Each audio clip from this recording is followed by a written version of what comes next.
我在公园摆摊算命，保安大爷却坐在我旁边，拿着喇叭大声喊道：封建迷信，谨防上当。为了给大爷上一课，我看着大爷说道：大爷，你屁股底下埋着一具女尸。于是我被带去警察局录口供。为了找出凶手，证明我的清白，我唤出死者的鬼魂。孙林笑着向女鬼打招呼：你好，我叫孙林，你是谁？刚才怎么没看见你？女鬼没有理他，依旧沉浸在自己的思绪里。凶手是谁？女鬼茫然的自言自语，努力的回忆着什么。渐渐的，女鬼身上的黑气越来越浓，她似乎想起了什么，猛地身上的黑气暴涨，表情也变得狰狞起来。杀了他，杀了他，我要杀了他！孙林差点没给吓尿了，一溜烟躲到我身后。王凯和刘丽也吓得后退几步。我皱眉，一个巴掌甩过去，女鬼身上的黑气立马被打散了很多，也恢复了神智，哆哆嗦嗦的低头站着，不敢看我。老实点，问你什么你就说什么，再不老实，我打得你魂飞魄散。我的声音清脆悦耳，女鬼却吓得一哆嗦。我对王凯说道：我看还是我来问吧。王凯点点头，跟鬼打交道，自己确实不太在行。我问道：你是谁？怎么死的？杀你的凶手是谁？女鬼垂然欲泣，凶手是男人，我不认识他，不知道他是谁。王凯疑惑，不认识，那是劫财劫色，或者是寻仇？女鬼摇头，都不是，那人就是个魔鬼。魔鬼！眼看女鬼的黑气又要暴涨，我弹指，一道金光打入女鬼体内，黑气瞬间消散。王凯见女鬼情绪缓和下来，才继续说道：姑娘，你把事情详细的告诉我们，我们一定会抓住凶手，将他绳之以法。女鬼娓娓道来：我叫张倩倩，今年20，家是江西赣州，家里穷，所有的钱都紧着给弟弟了，没钱供我上大学。高中毕业后，我就一个人跑到这里来打工。那天晚上，我下了夜班，走到一个小巷子时，突然被人捂住口鼻，等我醒来，就被锁在一个房间里。你们知道他对我做了什么吗？他是个魔鬼，是个杀人狂魔。他不是寻仇，也不劫财劫色，他用铁链锁着我，一点一点的折磨我。他打断我肋骨，掰断我的四肢，我越痛苦，他就越高兴。我喊叫声越惨，他就越兴奋。我苦苦的哀求他，求他放了我，我可以把我这几年攒的钱全都给他。我向他保证，我不会报警，可是他根本不理我。他每天变着花样折磨我，他用汤勺柄一点点挖出了我眼睛，又用剪刀剪掉了我的舌头。我不知道昏死过多少次，每次都被他折磨的痛醒。我就像活在地狱里一般，想死不能死，想活不能活。我只能诅咒他，诅咒他不得好死。可是他没死，还好好的活着。为什么？为什么？女鬼愤怒的呼喊，似乎又回到了被折磨的时候。她浑身颤抖着，那钻心的疼痛，她刻骨铭心。几人听到她的话，久久不能平静。这还是人吗？女鬼说的没错，就是魔鬼，恶魔。王凯想了想，问道：那这期间他有没有说过什么？女鬼流着血泪，声音哽咽。从我被抓，他就没说过一句话。那他长什么样？女鬼摇头，不知道。他每次来都戴着个魔鬼的面具，我也不知道他长什么样，只知道他身形很瘦，身高有1.7米几。王凯皱眉继续问道：你仔细想想，他有什么特征，或者有什么习惯性的动作？女鬼低头回想，片刻他猛地抬头，我记起来了，他的左胳膊上有个疤，圆圆的，像是烟头烫的。还有一次，他出门打电话，我隐约听见他说他是孙明远，不过距离有点远，我也不太确定是不是孙明远。孙林惊呼：你说他叫孙明远？王凯不解：怎么了？你认识？孙林眼神清澈：我有个选房表哥就叫孙明远。刘丽打趣道：这要巧，你表哥不会就是那个变态杀手吧？孙林觉得不太可能，不会吧，哪有这要巧的事？王凯想了想，那他胳膊上有没有伤疤？孙林犹豫：我们也不怎么联系，我也不知道他胳膊上有没有伤疤。我接过话：这简单，有你表哥的照片吗？我看看就知道是不是他了。我虽然没有他的照片，不过我有他的微信，我找找看他有没有发过照片。孙林说着，拿出手机开始找，很快搜出了一张孙明远的照片。我只看了一眼，就很肯定地对王凯说：去抓他吧，他身上可不止一条人命，至少杀了5个人。这人从面相上看，3白眼，额头有恶痣，眉眼之间有乱纹，眉毛太浓，虽然戴着眼镜，但还是能看出眼中红血丝明显。这种面相的人极有可能是个内心变态、性格残忍的人。孙林和刘丽一脸不可置信，王凯也是震惊不已。真的？可是无凭无据，我们警察也不能乱抓人，得有证据才行。我开了天眼，仔细看了看，他家地下室里有个暗室，现在里面就关着一个人，去晚了那人就没命了。至于证据嘛，我想了想，我可以帮你给他下个真画符，这样证据自然就有了。不过嘛，是要收费的，500块就行。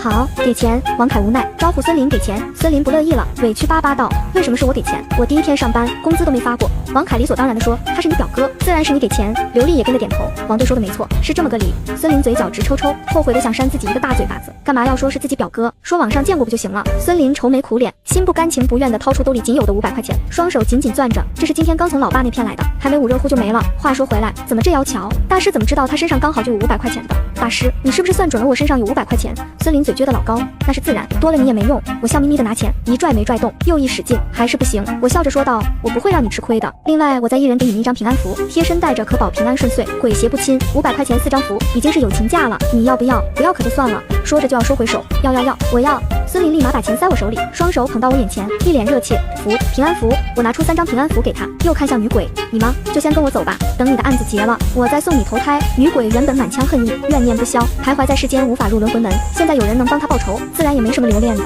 随即点点头，结果用力太大，脑袋一下子掉到地上滚了2圈。女鬼慌忙捡起来，重新放脖子上摆好。好，我听大师的。王凯、孙林和刘丽吓得差点翻了白眼。我拿出一个油润光泽的小葫芦，小葫芦是他在小摊上买的，自己刻了符咒，成了个简单的法器。打开盖，默念几声，女鬼便化作一阵黑烟钻进葫芦里。王凯、孙林和刘丽把平安符装好，抬头正好看见女鬼头掉到地上，捡起来摆正，又钻进葫芦里。孙林白眼一翻，又要晕。王凯和刘丽眼疾手快，一把拽住他，狠狠在他腰上掐了一把。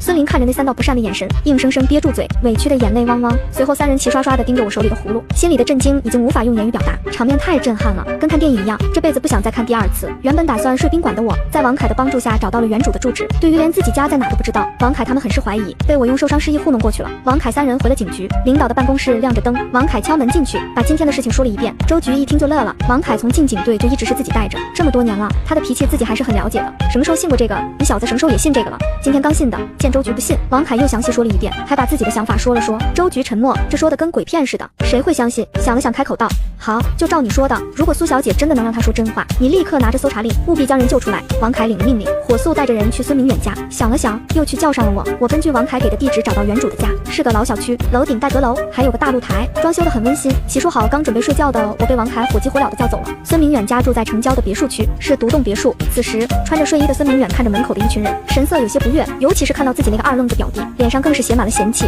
孙林，你怎么来了？你们这是要干什么？王凯上前出示证件。你好，我是刑警队王凯，有件命案想找你了解一下情况，方便进去谈谈吗？孙明远眼底闪过一丝慌乱，但脸色依旧平静。当然可以，我可是遵纪守法的好市民，配合警察办案是我应该做的，请进。我走在最后，在孙明远转身往里走时，将真话符打在孙明远后背，符咒迅速融进他的身体。我朝王凯点点头，王凯心领神会，拿出命案现场发现的那条手链，询问道：孙先生，你见过这条手链吗？孙明远想否认，可嘴里说出的话连自己都震惊。当然见过，我杀死的第一个女人就带着条一模一样的手链，我天天见，足足看了1个月，怎么会不认识？孙明远说完脸都白了，惊恐地捂着自己的嘴，拼命摇头，不是的，不是这样的，这不是他要说的，他想说自己没见过的，可是嘴却不受控制地把心里话说出来了，怎么会这样？王凯心里头高兴，面上表情却是一脸正色，让人看不出情绪。看来苏小姐这真话符还真挺管用，这小子真的是凶手。只有王凯和孙林知道真话符的事，其他警员不知道，他们震惊地张嘴，不敢相信自己耳朵听到的，看向孙明远的眼神也全是古怪，真是活久见了，还从没见过有凶手这么肆无忌惮地说自己杀人的，是脑子被驴踢了吗？还是老天爷觉得他们警察办案太辛苦，给他们减轻负担来了？王凯面上神色凝重，孙先生，你刚才说你杀了人？孙明远双手紧紧捂着嘴，试图阻拦自己说话，可是怎么也捂不住，声音还是清晰地传了出来。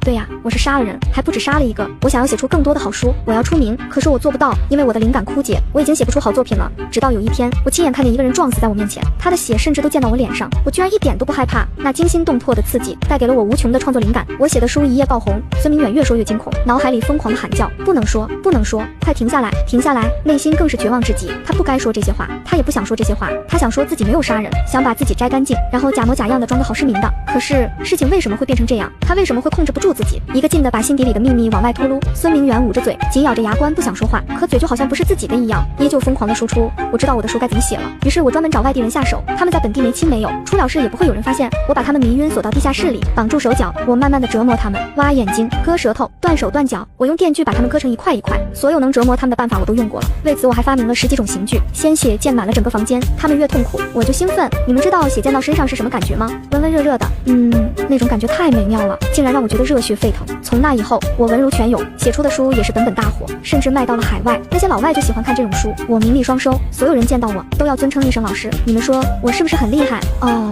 对了，现在地下室里还关着一个，可是那又怎么样呢？你们没有证据是不能抓我的。完了完了，自己完了。孙明远疯狂的摇头。